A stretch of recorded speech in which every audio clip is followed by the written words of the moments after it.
It was Miles Monroe that said, when the purpose of a thing is not known, he said, abuse is inevitable. What we are trusting God for tonight is to help us understand the meaning of existence so that we can set our priorities aright, even as we journey through time.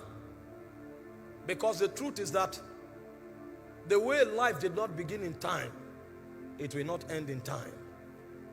We came from the regions of eternity. And when we are done with our purpose on the face of the earth, we will still step out of the envelope of time back to eternity. So if we live our lives neglecting the eternal realities of God, it means we have not understood the meaning of existence. And so tonight, I'm trusting the Lord that He will help us to gaze into Zion and look upon the things that pertain to our peculiar callings, the demands of our ordination, and align with the marching order of the Spirit, even as we fine-tune with the frequencies of God. Not only to make meaning in time, but when we get to eternity, like Paul, we will say we have finished our course. There remaineth for us a crown of life.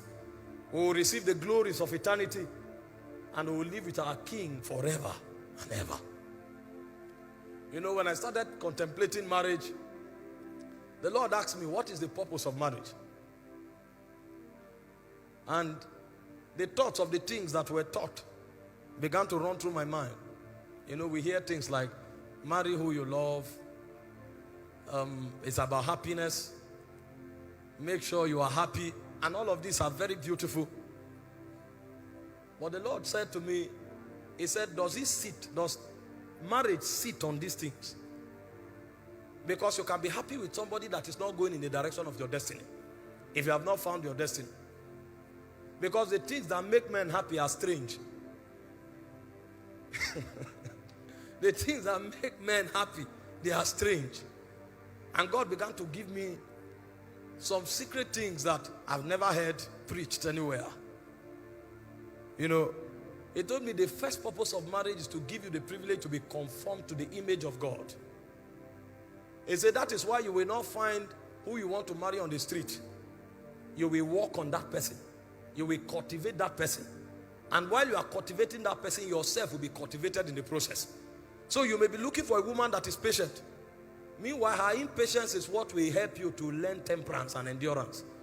So when God points at your wife may not have patience. So if you are looking for marriage to be happy, and you think happiness is about patience, you will miss your wife. Because the idea is that you will be conformed to the image of Christ. Meanwhile, the endurance that you don't have is our patience that will teach you that endurance. So God will deliberately allow you to marry her, and it may take you 6 years to cultivate endurance. And you will learn it by teaching her. That's a school of the Spirit. So He said a higher purpose of marriage is for you to be conformed to the image of God. So that happiness will be captured in fulfillment, not in excitement. It is when you have cultivated her and the glory in her spirit begins to emanate. That's when you'll be fulfilled. It's in that fulfillment that you'll be happy.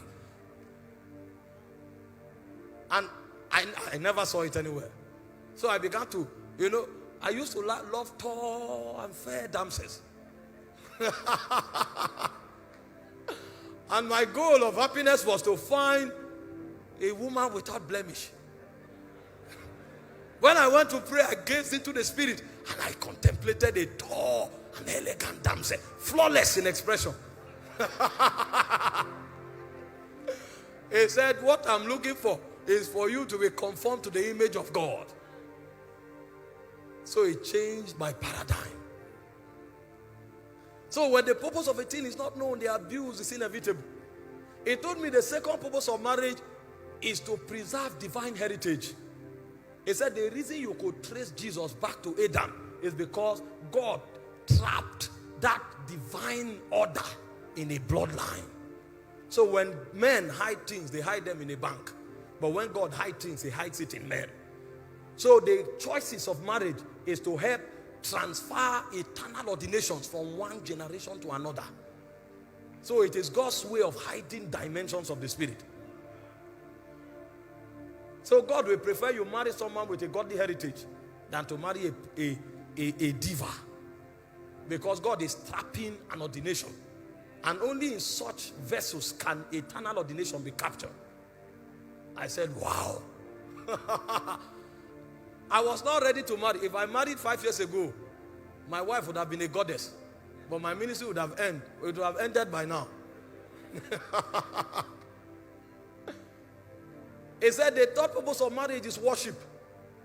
He said because it is in finding your wife that you will learn how to bend your will. Because worship is not a good song. Worship is the ability to conform to the will of the Father. So it is it's not what I desire. It's what you desire. Not my will, but thine.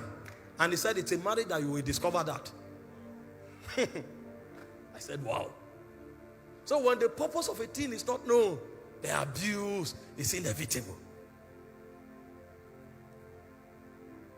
He said the fourth purpose of marriage is so that you can learn the mystery of oneness. That's the mystery that holds the Godhead together. The Father, the Son, and the Spirit. The ability to live and become one. And that was why he said, for the woman, love is submission. And they say for the man, love is sacrifice. So everything the woman has, she relinquishes it. And it looks as if she's vulnerable. And then everything the man has, he commands the man to lavish it on the woman. So at the end of the day, nobody owns nothing. And as they grow on that corridor, a point comes, the woman is lost in the man and the man is lost in the woman. So the mystery of divinity can be manifested in their home. So when you step into their family become heaven on earth. Because God dwells there. You know, when you come on the altar, you can coordinate yourself. You can't do that with your wife. Your wife knows you. So when you are trying to act wise, they will say, this man is a hypocrite. I know. And when you look at the face of the woman, you can tell who that man is. When oneness is achieved, alignment is achieved. So that man, his communication frequency with his wife will become heightened. When he looks at that woman, he is saying much more than words can ever articulate. That's a mystery. It's only in the Godhead that you find such mystery. That the Son can be on earth. He knows what the Father is doing in heaven. It's oneness. He said the fifth purpose is priesthood. He said when the purpose of a thing is not known, abuse is inevitable. So when our gathering tonight is to help us understand why we were called. Why we were called. Why God summoned us. And what He brought us to achieve for Him on the face of the earth. Because God did not call us for the formality of a call. Because if it was about the formality, when you come to church and you are excited, that would have been enough. But there is something God wants to achieve that is deeper than our excitement. Even though our excitement is part of it. Because He gave us emotion. If it was not necessary, He wouldn't have given us the emotion He gave us. But beyond it, there is something God wants to achieve.